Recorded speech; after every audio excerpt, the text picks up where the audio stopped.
Hello students. Today we see the topic mean. Okay. What is mean? Mean is nothing but average of numbers. Okay. And how to find the average of numbers? There are two formulas to find out the average of numbers. That is a mean of numbers. Okay. So there are two formulas for ungrouped data and group data. तो mean निकालने के दो formulas है, एक है group data के लिए, दूसरा है अनग्रुप डाटा के लिए. तो सबसे पहले स्टेप बाय स्टेप देखते हैं कि अनग्रुप डाटा के लिए मीन का फार्मूला क्या रहेगा और ग्रुप डाटा के लिए मीन का फार्मूला क्या रहेगा. तो सबसे पहले for ungroup data the mean is denoted by X bar and the formula is x bar equal to summation of x upon N. What is summation of X? X means total number of given points. Okay, मतलब data set में कितने points given थे उन सभी points का addition करेंगे. तो summation of x upon n, n मतलब नंबर ऑफ पॉइंट्स, तो टोटल पॉइंट्स कितने उससे हम डिवाइड करेंगे. तो इस तरीके से आपको मीन मिल जाएगा फॉर अनग्रुप डाटा के लिए.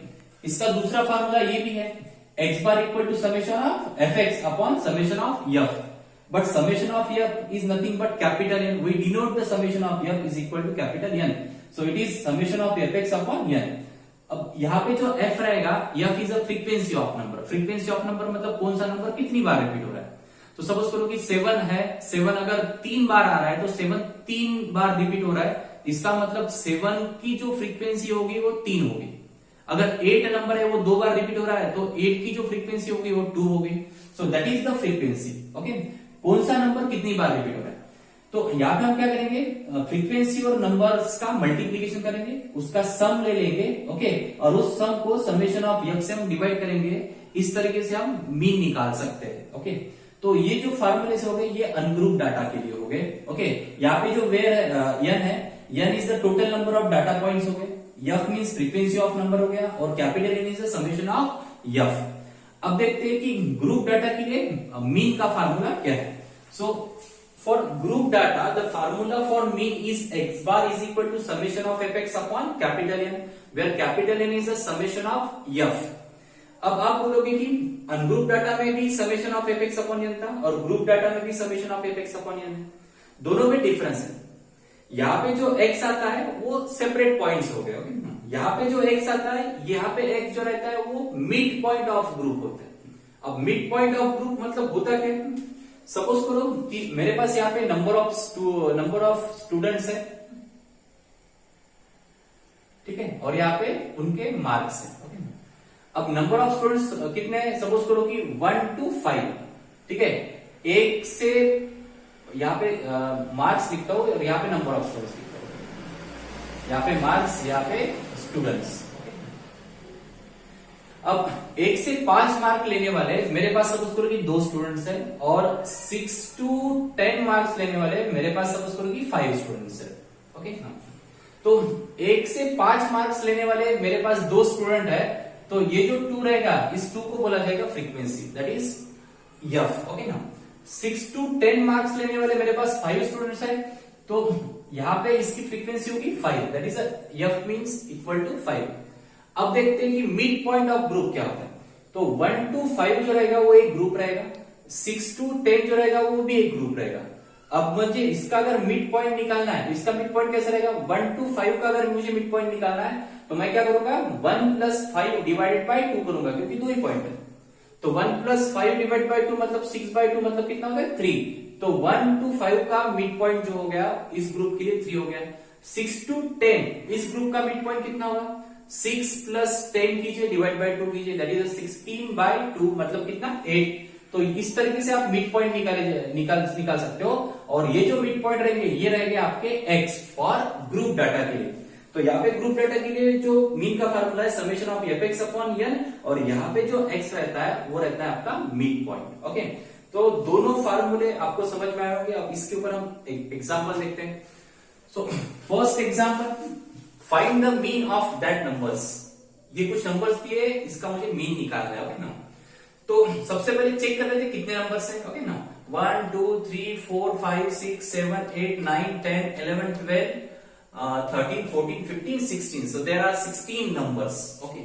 अब मुझे इसका मीन निकालना है. मैं क्या करूंगा, सभी नंबर्स को ऐड करूंगा. फार्मूला कौन सा है मेरे पास मीन का. सो मीन निकालने का फार्मूला है x bar equal to summation of x upon n. Okay, summation of x अब यहाँ पे x मतलब क्या, ये जितने पॉइंट्स है सभी x हो गए, इन सभी x का मैं एडिशन करूंगा और नंबर ऑफ पॉइंट से डिवाइड करूंगा। टोटल नंबर ऑफ पॉइंट मेरे पास 16 है, तो यहाँ पे सभी पॉइंट्स का एडिशन होगा। 3 plus 12 plus 11 plus 7 plus 5 plus dot dot dot dot up to 3 तक ऐड करूंगा और 16 से डिवाइड करूंगा क्योंकि टोटल नंबर ऑफ पॉइंट्स मेरे पास 16 है। तो इन सबका एडिशन होता है 107 डिवाइड बाय 16 और आपका मीन आता है 107 divide by 16 equal to 6.6875। So in that way we can find out the mean of a given number. Okay ना।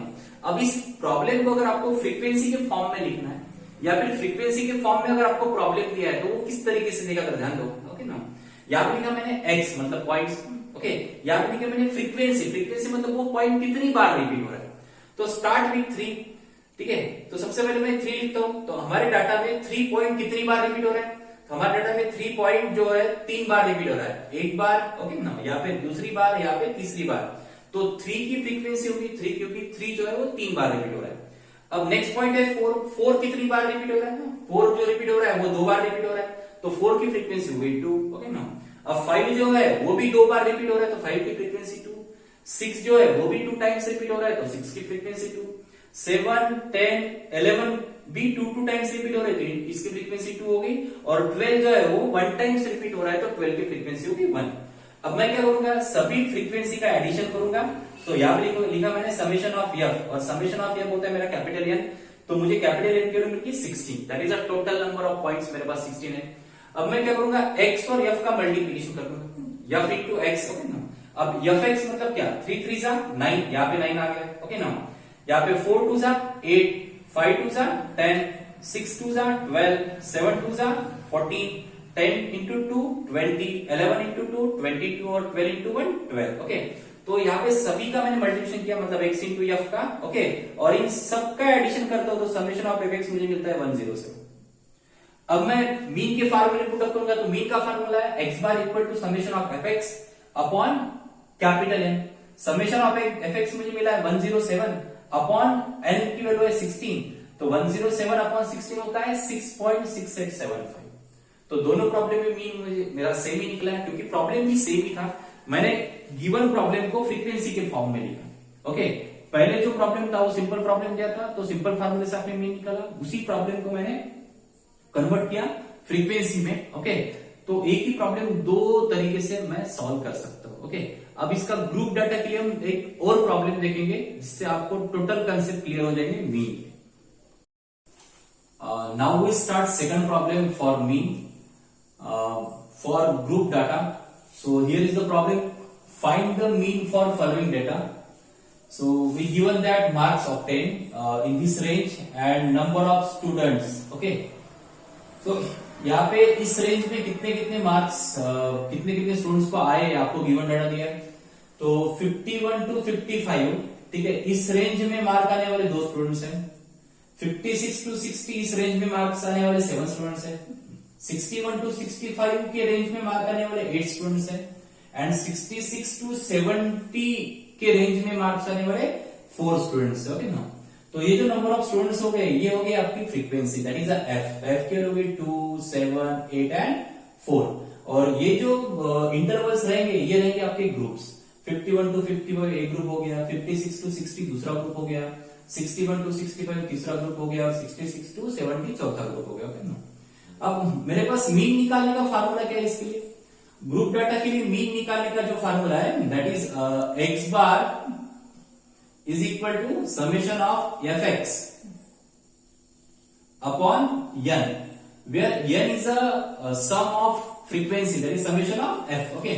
और यहाँ पे जो x रहता है, x जो रहता है यहाँ पे मिड पॉइंट रहता है, ओके ना, ग्रुप का मिड पॉइंट। तो सबसे पहले हम सभी ग्रुप्स के मिड पॉइंट निकालते हैं। तो यहां पे लिखता हूं मैं मिड पॉइंट, ओके ना। मिड पॉइंट को मैं नाम देता हूं x, ओके ना। अब जो पहला ग्रुप है 51 to 55, मुझे इसका मिड पॉइंट निकालना। कैसे निकालोगे, 2 तरीके, एक तो ओरल कैलकुलेशन करो, नहीं तो फिर आप मैथमेटिकल से भी इसको सॉल्व कर सकते हो। सो यहाँ पे है 51 प्लस 55, ओके। इस ग्रुप का अगर मुझे मिड पॉइंट निकालना है तो दोनों को ऐड करूंगा, 51 प्लस 55 डिवाइडेड बाय 2, ओके। तो ये आता है 53 is the middle point, okay. तो इस ग्रुप के लिए मिड पॉइंट हो गया आपका 53।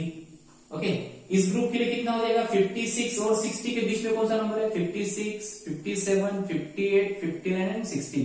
तो 58 जो है मिडिल में आ रहा है, तो 56 टू 60 का मिड पॉइंट जो हो गया वो हो गया 58। ओके ना। 61 टू 65 का मिड पॉइंट जो है वो 63 आता है। 66 और 70 का 66 टू 70 का मिड पॉइंट जो है वो आता है 68। ओके ना। अब मुझे क्या करना है? यहाँ पे fx निकालना है। f मतलब फ्रीक्वेंसी और x मतलब मिड पॉइंट, दोनों का मल्टीप्लीकेशन। तो आपके पास number of student that is a frequency है और मिड पॉइंट है x, तो दोनों का मल्टीप्लिकेशन करते हैं। नेक्स्ट कॉलम आएगा आपका f इंटू एक्स। ओके, तो 2 इंटू 53 ये होता है 106, दोनों का मल्टीप्लीकेशन। 7 इंटू 58 ये होता है 406। 8 इंटू 63 ये होता है 504 एंड 4 इंटू 68 ये होता है आपका 272। ओके ना। अब मैं सभी समेशन ऑफ fx का एडिशन कर दूंगा यहाँ पे, तो सम ऑफ fx ये आता है 1288। ठीक है, fx का समेशन आता है 1288 और यहाँ पे sum of frequency that is summation of f, और इसी को हम बोलते हैं कैपिटल N, और समेशन ऑफ f आता है 21। ठीक है, तो आपको दोनों मिल गए, समेशन ऑफ fx मिल गया, summation of f that is N मिल गया। अभी हम मीन निकालेंगे। सो मीन के लिए फार्मूला है ग्रुप डाटा के लिए, that is x bar is equal to summation of fx upon n। Okay, where x is a midpoint of a group, okay, f is a frequency, summation of x मिला आपको 1288 और upon n जो है n मिलता है 21। So calculation करने के बाद जो x बार आता है, x बार आता है 61.333। ओके, तो ये रहेगा आपका required mean for group data. Okay, तो ग्रुप डाटा के एग्जांपल इस तरीके से सॉल्व करना जब भी मीन निकालना है। ठीक है, आई होप आपको ये टॉपिक समझ में आया होगा। ठीक है, इसके बाद वाले लेक्चर में हम देखते हैं median and mod. Thank you very much.